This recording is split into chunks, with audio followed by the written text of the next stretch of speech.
My dad barked, "Stop pretending," while I gasped for air. My aunt rolled her eyes, saying I just wanted to skip cleaning. But when the EMT grabbed my wrist to check my pulse, he instantly yelled for a stretcher. Suddenly, everyone around me went into full panic. Can you imagine gasping for air, your vision tunneling, your body screaming for help, and the person who should protect you just looks you in the eye and snaps, "Quit faking it"? That moment changed my life forever. It was the 4th of July, and I, Abigail, at 25 years old, was about to find out just how catastrophically wrong my family had been about me my entire life. Growing up in the Marshall household was an education in one thing above all else: weakness was unacceptable. My father, Frank Marshall, ran our home the way he ran his construction business, with rigid expectations and absolutely no room for excuses. He's 6 feet tall, with hands permanently calloused, and a voice that could carry across a worksite. Dad wasn't someone you complained to unless you wanted a lecture about real problems.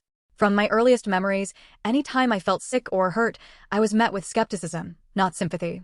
When I was 7 and broke my wrist falling from our backyard oak tree, Dad actually made me wash the dishes before finally taking me to urgent care.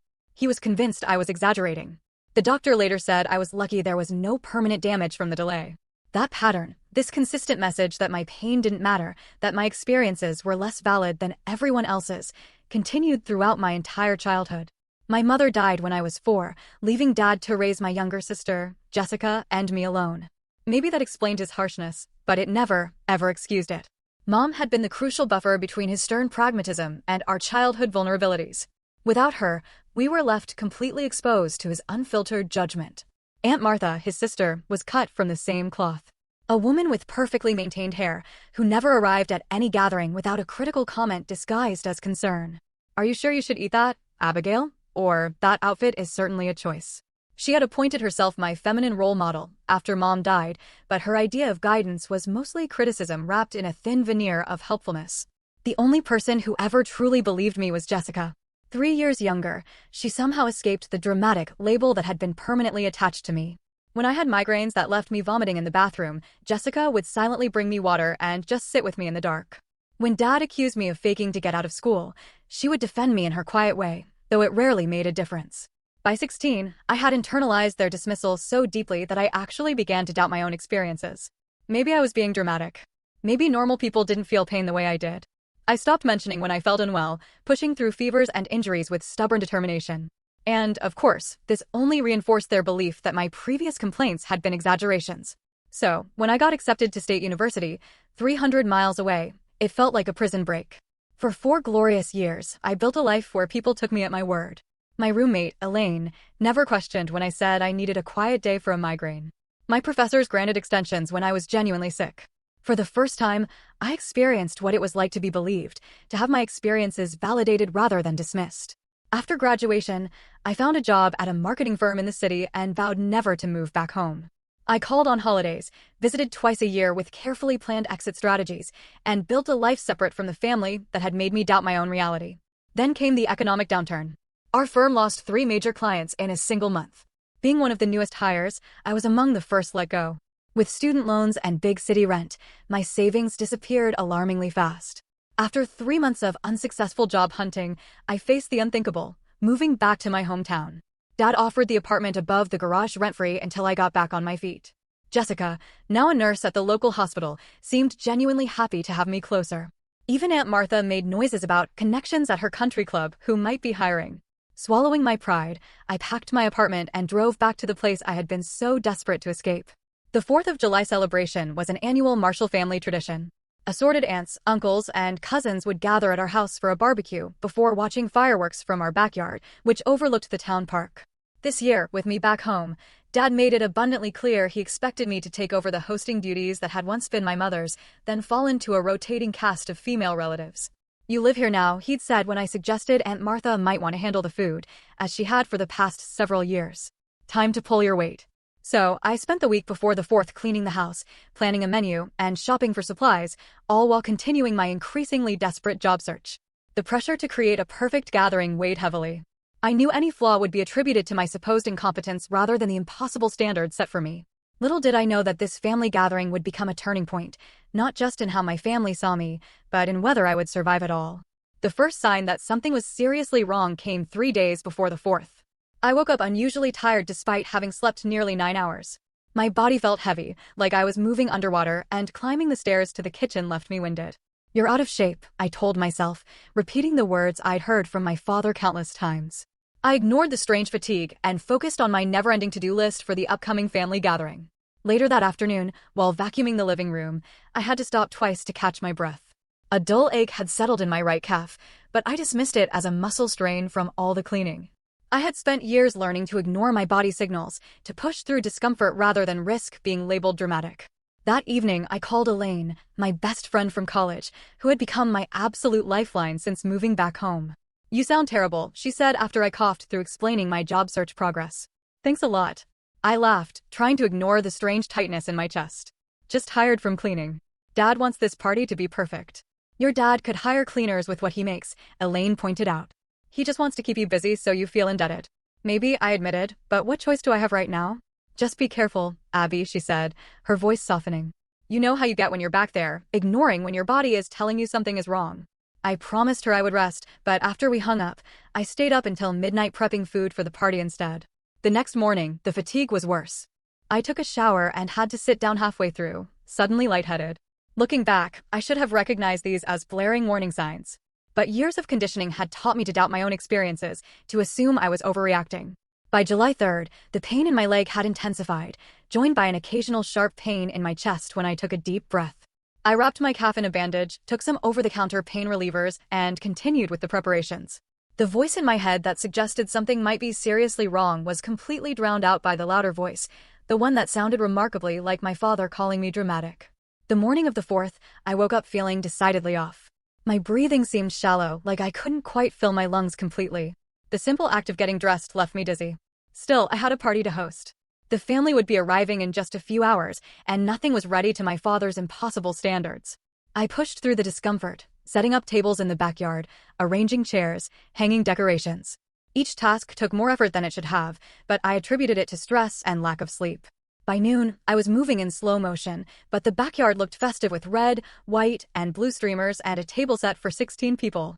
Jessica arrived early to help, taking one look at me and frowning. "You look terrible, Abby. Are you feeling okay?" "Just tired," I said. It was an automatic response, so ingrained I didn't even consider an alternative answer. "Can you help me carry the coolers out?" As we lugged the heavy coolers filled with ice and drinks to the backyard, a sharp pain shot through my chest so intense I nearly dropped my end. Jessica noticed my grimace. "Seriously, what is wrong?" she pressed. "Nothing. Pulled a muscle, probably." I forced a smile, ignoring the way my heart seemed to be racing despite moving so slowly. The memory of the 8th grade science test suddenly flashed through my mind. I had woken up with a fever and begged to stay home. Dad had accused me of trying to avoid the test, forcing me to go to school, where I ended up throwing up in the middle of the exam. Even then, when the evidence of my illness was unmistakable, I had been scolded for making a scene. That day had taught me a powerful, brutal lesson about the futility of expressing pain in my family. By 2 o'clock, guests began arriving. Uncle Robert and Aunt Diane with their teenagers, Dad's cousin Patrick and his new wife, Grandmother Marshall, now 86, but still sharp as a tack. With each arrival, I put on a brighter smile, ignoring the increasing tightness in my chest and the strange tingling sensation in my fingers. Aunt Martha arrived last, as usual, making her entrance with a critical sweep of the decorations. "Well, you certainly went with a theme, didn't you?" she said, eyeing the patriotic decor I had spent hours arranging. Then she turned to me, her eyebrows rising. "Good heavens, Abigail, you look terrible. Are you trying to get attention again?" "Nice to see you too, Aunt Martha," I said, taking her casserole with hands that felt oddly numb. "Everyone is in the backyard. You should put some color on your face before joining us," she advised, patting my cheek. "No one wants to look at someone who appears half dead at a party." The bitter irony of her words wouldn't hit me until much, much later. By the time we sat down to eat, I was struggling to keep up the facade of normalcy. The simple act of breathing had become something I had to consciously focus on. Each inhale felt incomplete, like my lungs were filling with cotton instead of air. I picked at my food, unable to muster an appetite despite having skipped breakfast to finish the preparations. Dad noticed, of course. Nothing escaped his attention when it came to perceived failings. "After all the money I spent on food, you could at least eat it," he muttered as he passed the potato salad. I nodded and forced a forkful into my mouth, though swallowing felt like an enormous effort. Across the table, Jessica watched me with concerned eyes, but said nothing. She had learned, as I had, that challenging Dad in front of family only made things worse. The The meal continued, conversation flowing around me as I concentrated on the increasingly difficult task of breathing normally. No one else seemed to notice my struggle, or if they did, they chose to ignore it. Years of being told I was dramatic had effectively trained my family not to see my pain, even when it was written clearly on my face. As plates were cleared and dessert was served, the pressure in my chest intensified. A sharp stabbing pain radiated through my right side, causing me to gasp audibly. A few heads turned in my direction, but quickly returned to their conversations when I forced a smile. Bathroom, I murmured to no one in particular, rising unsteadily from my chair. In the downstairs bathroom, I gripped the edges of the sink and stared at my reflection. The face looking back at me was frightening. My lips had a bluish tinge. My skin was pale and clammy, and my eyes were wide with a fear I could no longer suppress. Something was very wrong. This wasn't stress or anxiety or any of the other things I had been telling myself. I splashed cold water on my face, trying to steady my racing heart. The pain in my chest came in waves now, each one more intense than the last. My breathing was becoming increasingly labored, each inhale shallower than the one before. Get it together, I whispered to my reflection, repeating the mantra my father had used throughout my childhood. Stop being dramatic. But my body was beyond responding to these ingrained commands. This was not something I could push through with willpower alone. I stayed in the bathroom for several minutes, trying to compose myself before returning to the backyard. The effort of walking those few steps left me dizzy and gasping. Dad caught my arm as I nearly stumbled back into my chair. "You okay?" he asked, but the question held more annoyance than concern. "Fine," I managed, the lie automatic. As dessert concluded, Dad stood up, clapping his hands for attention. "All right, everyone. Jessica and Abigail will handle cleanup while the rest of us move to the front yard to set up for fireworks." Jessica started gathering plates, shooting me concerned glances as I remained seated, trying to summon the energy to stand again. The family dispersed, leaving us alone with the aftermath of the meal. "I'll handle this," Jessica said quietly. "You look like you're about to pass out." "No," I insisted, forcing myself to stand. "Dad will notice." In the kitchen, I began loading the dishwasher while Jessica scraped leftovers into containers. The simple action of bending down sent waves of dizziness through me. The kitchen lights seemed too bright, then too dim, my vision tunneling strangely. The stack of plates in my hands suddenly felt impossibly heavy. I tried to set them on the counter, but my arms wouldn't cooperate. The crash of breaking dishes echoed through the kitchen as the plates slipped from my grasp and shattered on the tile floor. The noise brought my father storming back into the kitchen, his face dark with anger. "What the hell, Abigail? Those were your mother's plates." I tried to explain, but my lungs seemed to seize. I couldn't draw enough air to form words. My hand went to my chest, pressing against the vice-like pain that had taken residence there. "I can't breathe," I finally gasped, the words barely audible. Dad rolled his eyes, interpreting my physical distress as an emotional response to breaking the plates. "Quit faking it," he snapped. "Clean up this mess and get back to work." Aunt Martha appeared behind him, surveying the broken dishes with disapproval. "Really, Abigail, we all know you've always tried to get out of cleanup duty, but this is ridiculous." The edges of my vision began to darken as I struggled for air. I reached for the counter to steady myself, knocking over a glass that joined the shattered plates on the floor. "She's not faking it," Jessica said, her voice rising in alarm as she moved to my side. "Look at her. Something is really wrong." "She's always been like this," Dad dismissed, though a flicker of uncertainty crossed his face as he took in my gasping form. "Always making a scene." Uncle Robert stepped into the kitchen, drawn by the commotion. His expression shifted from curiosity to concern as he saw me leaning heavily against the counter, my breathing rapid and shallow. "Maybe we should call someone," he suggested, moving toward me. "She's fine," Dad insisted, but his voice held less conviction now. "She just needs to calm down." "I can't breathe," I repeated, the words coming between desperate gasps for air. The room was spinning now, faces blurring together as my oxygen-starved brain struggled to process what was happening. My legs gave out, and I slid down against the cabinets, landing amidst the broken dishes. The pain in my chest was overwhelming, radiating through my entire body. I could hear arguments happening above me, voices rising and falling, but they seemed distant, as if coming from another room. "Enough," Jessica shouted, a sound so unexpected from my usually quiet sister that it momentarily silenced everyone. "I'm calling 911. Look at her lips. They're blue. Don't you dare," Dad warned. But Jessica was already pulling out her phone, backing away when he moved to stop her. "If you're wrong, you'll never hear the end of this," Aunt Martha said, but there was raw fear in her voice now. I was beyond caring about their reactions. My entire focus had narrowed to the desperate struggle for air. Each breath was a battle I was losing. The kitchen ceiling tilted and swayed above me as I slumped further down, no longer able to hold myself upright. Through the gathering darkness, I heard Jessica's voice, steady and clear, as she spoke to the emergency dispatcher. My sister can't breathe. Yes, she's conscious, but barely. No previous heart or lung conditions that we know of. A new voice cut through the chaos. My grandmother, who had entered the kitchen unnoticed.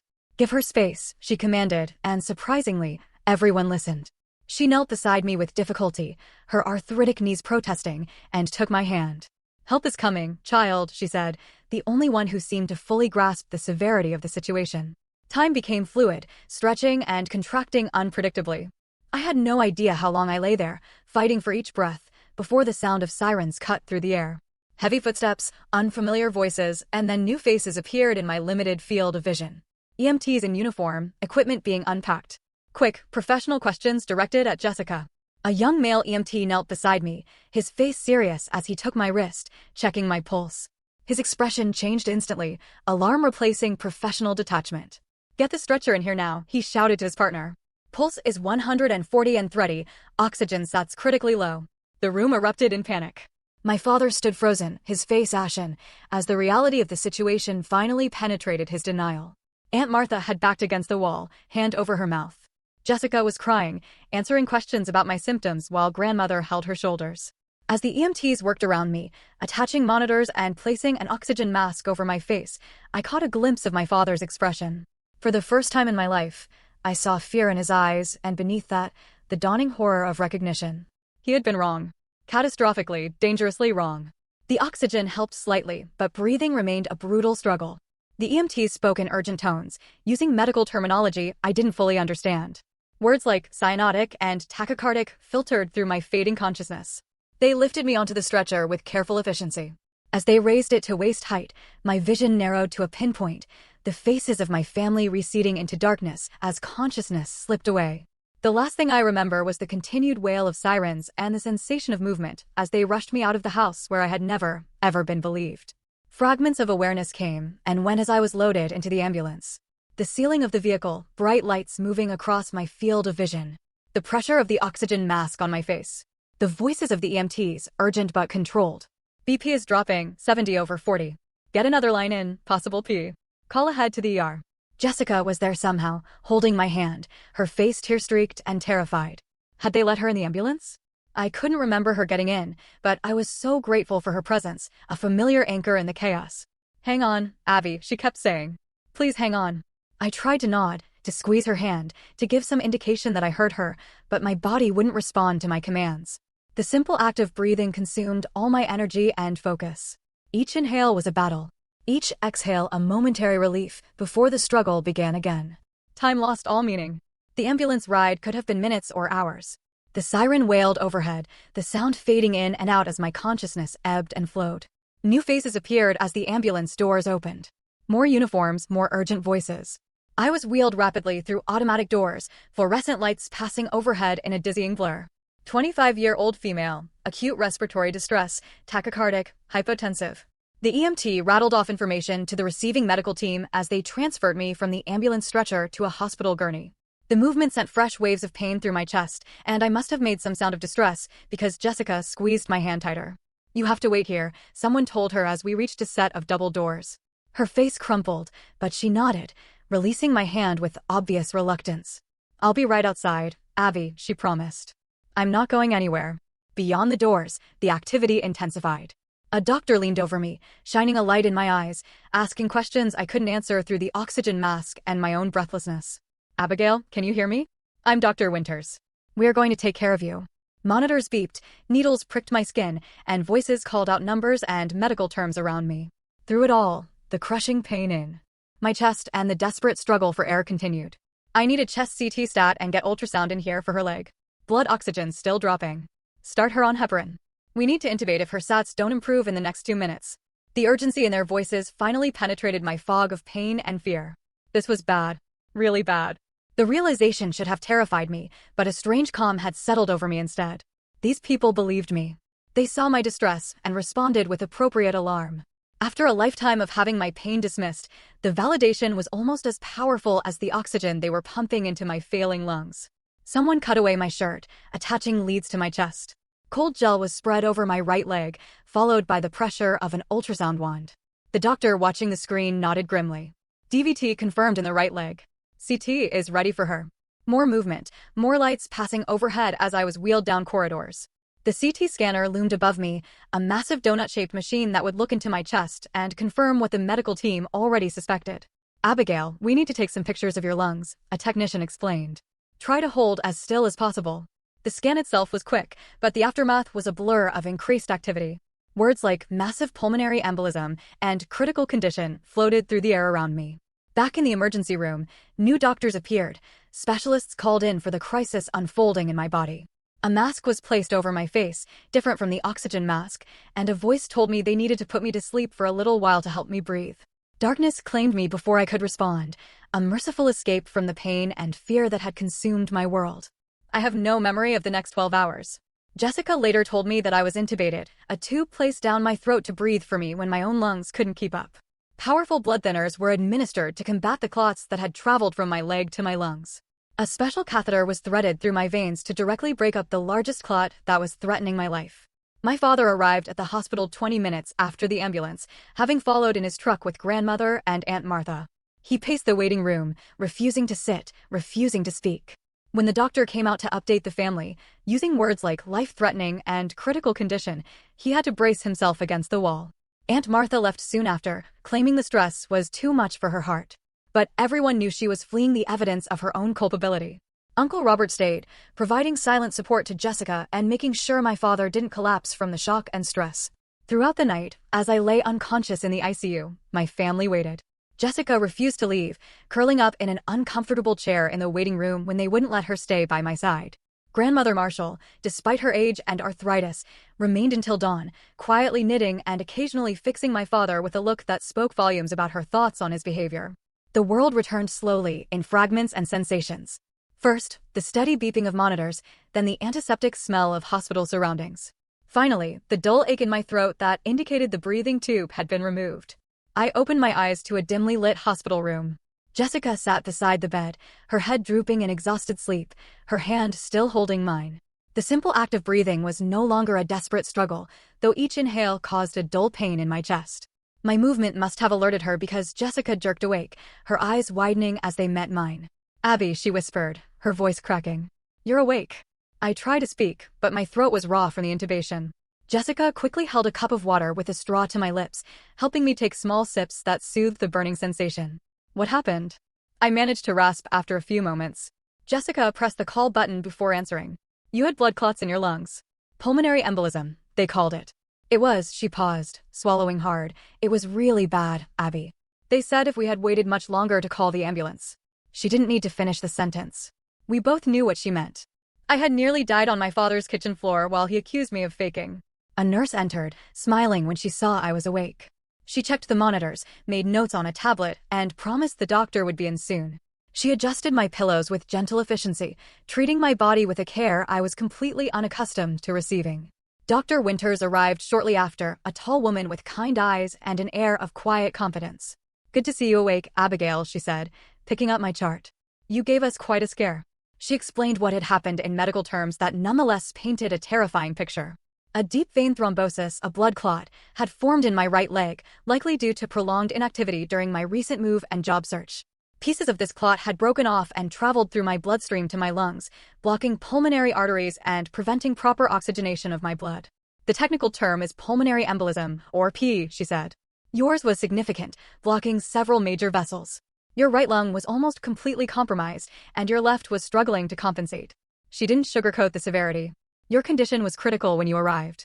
Your oxygen levels were dangerously low, and your heart was straining to pump blood through blocked vessels. Without immediate intervention, the outcome would have been fatal." Fatal? The word hung in the air between us. I had been dying, and no one in my family except Jessica had believed me until it was almost too late. "We performed a catheter-directed thrombolysis to break up the largest clots," Dr. Winters continued. "You'll need to remain on blood thinners for at least 6 months, possibly longer. We'll monitor you closely for any complications or recurrence." She reviewed the treatment plan, the medications I would need, the follow-up appointments that would become part of my routine. Throughout her explanation, she addressed me directly, taking my questions seriously, validating my concerns. The contrast between her approach and my family's dismissal was stark and deeply painful. After she left, Jessica filled in the gaps in my memory, explaining what had happened after I lost consciousness in the ambulance. Dad followed us to the hospital, she said. He looked like a ghost, Abby. When the doctor came out and told us how serious it was, that you might not make it, he just sat down on the floor right there in the middle of the waiting room. Grandmother finally made him get in a chair. She described how he had paced the waiting room all night, refusing food or comfort, speaking only to ask for updates on my condition. Aunt Martha left after the first hour, Jessica continued, a hint of anger in her voice. Said she couldn't handle the stress. Uncle Robert stayed, though. He made sure Dad ate something, called the rest of the family to update them. The news that my father had shown genuine concern was both surprising and confusing. My emotions about him were a tangled mess. Relief at his worry competing with anger at his dismissal of my symptoms. He's here now, actually, Jessica added hesitantly. In the cafeteria. He's barely left the hospital. Do you want to see him? I wasn't ready for that conversation. Not yet. I shook my head and Jessica didn't push. She understood better than anyone the complicated feelings I harbored toward our father. Throughout the day, nurses came and went, checking vitals, administering medications, asking about my pain levels, and treating them seriously when I answered honestly. One nurse spent nearly 10 minutes explaining how the pain medication worked and encouraging me to ask for more if I needed it, assuring me that reporting pain was not weakness, but necessary information for my treatment. Many patients, especially women, underreport pain, she told me. They've been conditioned to think they should tough it out, or that they're not really hurting as badly as they think. But pain is important information that helps us treat you properly. Her words struck a chord so deep I had to turn away to hide sudden tears. My entire life, I had been taught that expressing pain was weakness, that my perceptions of my own body were unreliable and dramatic. Here was a medical professional telling me exactly the opposite, validating the very experiences my family had trained me to doubt. Later that afternoon, Jessica brought my phone, which was filled with messages from friends who had heard about my hospitalization. Elaine had texted hourly, increasingly frantic when I didn't respond, culminating in a message saying she was driving down from the city the next day to see me. My college roommate, my former coworkers, even casual acquaintances had reached out with concern and well wishes. Their messages formed a stark contrast to my family's years of dismissal. These people, some of whom I had known for only a short time, believed me without question when Jessica told them I was seriously ill. The door to my hospital room opened, pulling me from these reflections. My father stood in the doorway, looking smaller, somehow diminished by worry and what might have been guilt. Jessica squeezed my hand and discreetly left, giving us privacy for what would inevitably be a difficult conversation. Dad approached the bed cautiously, his eyes taking in the monitors, the 4 lines, the hospital apparatus that testified to the severity of my condition. Abigail, he said, his voice rough with emotion. How are you feeling? Better, I answered, simply, unsure what else to say. He nodded, then stood awkwardly at my bedside, hands shoved in his pockets. The silence stretched between us, heavy with unspoken accusations and apologies. The doctor says you're going to be okay, he finally said. That's good news. I nodded, waiting for more, for some acknowledgement of what had happened, of his role in delaying my treatment. But he only shifted uncomfortably, commenting on the hospital food, the weather, anything but the elephant in the room. After a few minutes of this strange small talk, he excused himself, promising to return later. As he reached the door, he paused, looking back at me with an expression I couldn't quite read. I'm glad you're all right, he said. And then he was gone, leaving me alone with the beeping monitors and the weight of everything left unsaid. A week into my hospital stay, Dr. Winters suggested a family meeting. My condition had stabilized, and I was being prepared for discharge in another day or 2. She felt it was important for my family to understand the severity of what had happened and the care I would need during recovery. Pulmonary embolism is not just a one-time emergency, she explained to me beforehand. It requires ongoing treatment and lifestyle adjustments. Your family needs to understand that this is serious and that your symptoms should never be dismissed. The unspoken subtext was clear. She had pieced together from comments Jessica had made, and perhaps from my own reluctance to have my family visit, that their dismissal of my symptoms had nearly cost me my life. This meeting was her way of ensuring it would not happen again. My father arrived first, followed by Jessica and grandmother Marshall. To my surprise, Uncle Robert came as well, along with Aunt Martha, who hadn't visited since that first night. They arranged themselves awkwardly around my hospital room, no one quite meeting my eyes. Dr. Winters began by outlining what had happened in clear, unemotional terms. She explained how the blood clots had formed, how they had traveled to my lungs, and how they had blocked the vessels that carried oxygen to my blood. When Abigail arrived at the emergency room, she said, her gaze sweeping across my family members, her oxygen saturation was critically low. Her heart was racing, trying to compensate for the lack of oxygen, putting additional strain on an already compromised system. In medical terms, she was in acute cardiopulmonary distress. She paused, letting that sink in before continuing. To be perfectly clear, without immediate medical intervention, Abigail would have died. We're talking about a matter of hours, possibly less. The room was silent except for a small sound from my grandmother, something between a gasp and a sigh. The early symptoms of pulmonary embolism can be subtle, Dr. Winters continued. Fatigue, shortness of breath, chest pain that worsens with deep breaths. These might be mistaken for other conditions, but they should never be ignored or dismissed. Her emphasis on the word dismissed was slight, but unmistakable. My father shifted in his seat, his discomfort evident. How are we supposed to know? He finally asked, a defensive edge to his voice. We're not doctors. Dr. Winters regarded him steadily. You were not expected to diagnose her condition, Mr. Marshall. But when someone says they cannot breathe, believing them is a good first step. Seeking medical attention promptly can make the difference between life and death in cases like this. The rebuke, though professional in tone, was crystal clear. My father looked away, his jaw tight. As Dr. Winters concluded her explanation and opened the floor for questions, a strange calm settled over me. For years, I had suppressed my feelings about how my family treated me, swallowing hurt and anger in the name of keeping peace. But sitting in that hospital bed, with the evidence of their dismissal laid bare in medical terms, something shifted inside me. I told you I couldn't breathe, I said, my voice quiet but steady. I told all of you, and you said I was faking. The room went still. My family's discomfort was palpable. Dad cleared his throat, but said nothing. This was not the first time, I continued, gaining momentum. My whole life, every time I was sick or hurt. You told me I was being dramatic. You taught me to ignore my own body, to doubt my own experiences. Tears threatened, but I blinked them back. Do you know what it is like to grow up never being believed? To be in pain and be told it's all in your head? To gasp for air and be accused of putting on a show? Now, Abigail, Aunt Martha began, her tone the same one she had used to scold me as a child. No one could have known this was serious. You've always been sensitive. I nearly died. I cut her off, my voice rising. The doctor just told you I would have died without treatment, and you are still making excuses. Aunt Martha's face flushed, her mouth opening and closing without sound. She stood abruptly and walked out of the room, the door swinging shut behind her. Dad sat rigid in his chair, his expression a complex mix of anger and what might have been shame. We're not mind readers, Abigail, he said, but the usual authority was missing from his voice. How were we supposed to know this time was different? You weren't supposed to know, I replied. You were supposed to believe me every time. That's what parents do. They believe their children when they say they are hurting. The words hung in the air between us. Decades of dismissed pain distilled into one simple truth. Dad stood up, his movement stiff, and walked to the window, staring out at the hospital parking lot. The silence stretched until Grandmother Marshall spoke up, her voice thin but clear. She's right, Frank. We failed her. I failed her too. Dad didn't turn around, but his shoulders tensed at her words. When Sarah died, Grandmother continued, referring to my mother, you shut down. You couldn't handle the children's pain on top of your own, so you taught them not to show it. That was wrong. Jessica, who had been quiet until now, reached for my hand. I've been keeping track, she said softly. Every time Abby was sick and no one believed her. Every time she was hurting and got told to tough it out, I wrote it all down. She pulled a small notebook from her purse, its cover worn from years of use. The migraine when she was 13 that turned out to be a serious infection. The sprained ankle you made her walk on for 3 days before getting an x-ray. The time she had strep throat and you sent her to school anyway. With each example, the tension in the room grew. Uncle Robert shook his head, looking genuinely distressed. I had no idea it was this consistent, he said. I noticed sometimes, but I didn't realize how often. It wasn't your responsibility, I told him.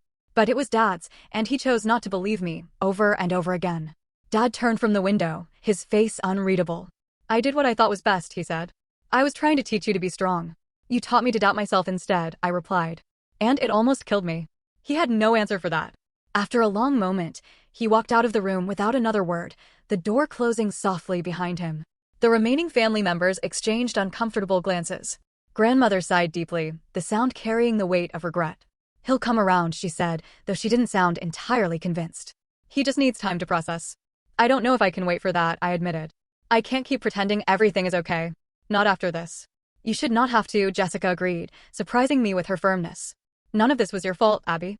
You deserve better. Uncle Robert nodded. I should have said something sooner, he said. All those times I saw how they treated you, I should have spoken up. I'm sorry, Abigail. His apology, the first any family member had offered, brought unexpected tears to my eyes. "Thank you," I managed, the simple acknowledgement more healing than I would have expected. As they left a while later, Jessica promised to return that evening. Grandmother kissed my forehead, whispering an apology of her own, and Uncle Robert squeezed my hand, his expression troubled but kind. Alone in my hospital room, I felt emotionally drained but somehow lighter. For the first time, I had spoken my truth without minimizing it or making excuses for those who had hurt me. The family had fractured along new lines, those who could acknowledge the wrong that had been done, and those who could not face it. I wasn't naive enough to think one confrontation would heal decades of damage. My father might never fully admit his role in what happened, and Aunt Martha would likely continue to rewrite history to absolve herself of guilt. But something fundamental had shifted. I had found my voice, and I would not be silenced again. That evening, Elaine arrived from the city, bursting into my room with a weekend bag and tears in her eyes. She hugged me carefully, mindful of the 4 lines, then sat on the edge of the bed, demanding the full story. I told her everything, from the early symptoms I had ignored to the confrontation with my family. She listened without interruption, her expression shifting from concern to anger to relief. "I always knew your family was messed up," she said when I finished. "But this takes it to a whole new level. They could have killed you with their denial." Her righteous anger on my behalf was validating in a way few things had been. Elaine had always believed me, had never questioned when I said I was unwell, had never accused me of exaggeration or drama. "What are you going to do now?" she asked. "You can't go back to living with your dad." It was a question I had been avoiding, but one that desperately needed an answer. The prospect of returning to the apartment above my father's garage, of navigating the fractured family dynamics, while still physically vulnerable, was overwhelming. "I don't know," I admitted. "I can't afford my own place yet. Not until I find a job." "Then you'll come back with me," Elaine declared as if it were the most obvious solution in the world. "My roommate moved out last month, remember? The second bedroom is just sitting there empty." Her offer opened a door I had not dared to consider, a way back to the independence I had reluctantly surrendered when I lost my job, back to a place where I was believed and respected. "Are you sure?" I asked, hope rising despite my attempts to temper it. "Absolutely," she replied. "Just focus on getting better. We'll figure out the rest." As we talked into the evening, making plans for my recovery and eventual return to the city, I felt a sense of possibility that had been missing since I moved back home. This health crisis, as terrifying as it had been, had forced a reckoning that was long overdue. It had shown me who truly cared for me and who was willing to face uncomfortable truths. More importantly, it had reminded me to trust myself, to believe my own experiences, even when others questioned them. That lesson, painful as it had been to learn, might have saved my life. 2 months after my near-fatal pulmonary embolism, I stood in the kitchen of my new apartment, preparing tea as sunlight streamed through the windows. The place was small but bright, a second-floor walk-up in a quiet neighborhood on the outskirts of the city. Jessica had moved in with me, taking the second bedroom after securing a transfer to a hospital nearby. My physical recovery had been slower than I anticipated. The first weeks were marked by overwhelming fatigue, persistent chest pain, and the constant vigilance required by my medication regimen. Blood thinners meant monitoring for unusual bruising or bleeding. Every twinge in my chest brought fear of another clot. Each follow-up appointment carried the anxiety of potentially bad news. But gradually, my body healed. My lung function improved. My energy returned in small increments, and the fear receded enough to allow normal life to resume. I found a job as a virtual marketing assistant, allowing me to work from home while I continued to recover. The pay was less than my previous position, but it covered my share of rent and utilities, and the flexibility accommodated my frequent medical appointments. My relationship with my family remained complicated. Dad had made awkward attempts at reconciliation, sending text messages asking about my health, offering financial help. I politely declined. We spoke on the phone occasionally, conversations that carefully avoided any mention of the past. He never explicitly apologized for dismissing my symptoms, but he no longer questioned when I mentioned feeling unwell. Aunt Martha and I had no contact at all. She had sent a generic get well card to the hospital with no personal message, and neither of us had reached out since. The silence between us was a relief, an acknowledgement that some relationships were simply too damaged to salvage. Grandmother Marshall called weekly, our conversations more open and honest than they had ever been. She had begun therapy herself, seeking to understand the family patterns that had led to such harmful dynamics. "I should have protected you more," she told me once. I saw what was happening and said nothing. That stops now. Uncle Robert had become an unexpected ally, visiting often and making a point of asking genuinely about my health and well-being. He had even confronted Dad about his treatment of me, causing a rift between them that had yet to heal. But the most profound change was within myself. I had stopped second-guessing my own experiences. When my body signaled pain or illness, I listened without the filter of doubt that had been instilled in me. I no longer waited until symptoms became unbearable before seeking help. I had learned, at great cost, that my perceptions were valid, my pain real, my needs legitimate. One Tuesday morning, I ran into Dad at the grocery store. An unexpected encounter that left us both momentarily speechless in the produce section. He looked older somehow, the lines around his eyes deeper than I remembered.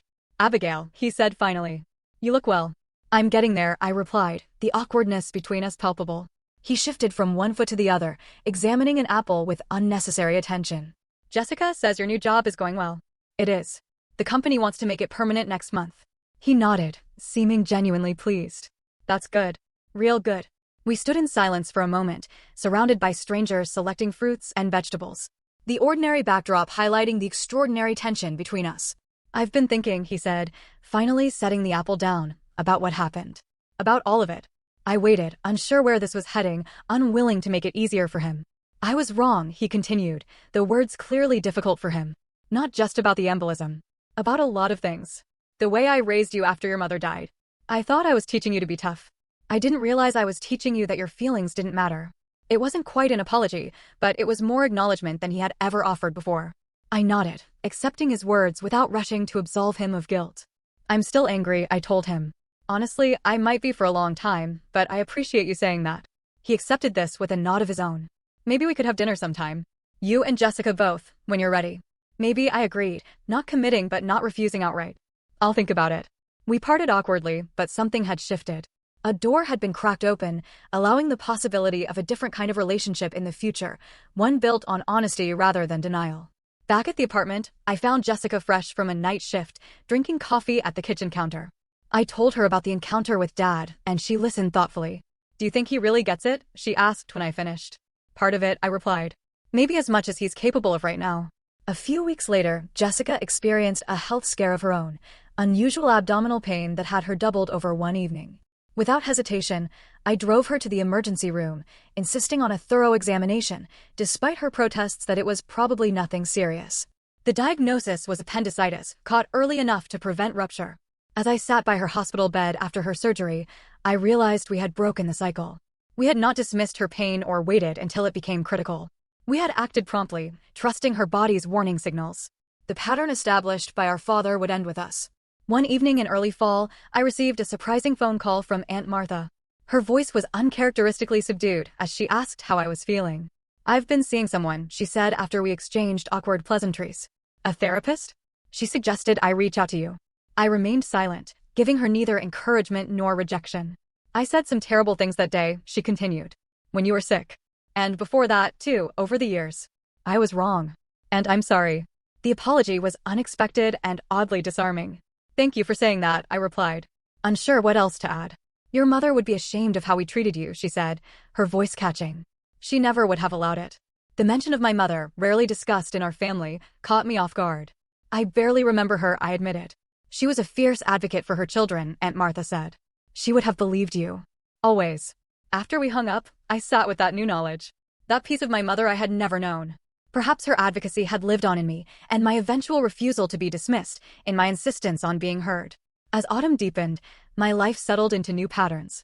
Weekly therapy sessions helped me process the medical trauma and family dynamics. Monthly checkups confirmed my continued recovery. Daily walks built my strength and endurance. The fear of another pulmonary embolism never completely disappeared, but it receded enough to allow joy and normal activities to fill my days. One Saturday at a local coffee shop, I overheard a young woman at the next table describing symptoms to her friend, symptoms her family had dismissed as anxiety or exaggeration. The familiarity of her story drew me in, and before I could reconsider, I found myself turning toward her. "I'm sorry to interrupt," I said, but I couldn't help overhearing. "Please get those symptoms checked out, even if no one believes you." I briefly shared my story, watching her expression shift from surprise to recognition. "I thought maybe I was overreacting," she admitted. "Trust yourself," I told her. "You know your body better than anyone else. And if your doctor dismisses you, find another one who will listen." As I walked home afterward, I reflected on how far I had come from that 4th of July, when I had gasped for breath on my father's kitchen floor. The journey had been painful, the lessons hard-won. But I had emerged with something precious, the unshakable knowledge that my experiences were real, my perceptions valid, my voice worth hearing. The pulmonary embolism had nearly taken my life. But in surviving it, I had found a kind of freedom I had never known before. The freedom to trust myself completely. No dismissal, no doubt, no criticism could shake that foundation now. And in that trust, I had found not just healing, but strength. Have you ever experienced a situation where your concerns were dismissed by those who should have believed you? How did you find the courage to trust yourself despite others' doubts?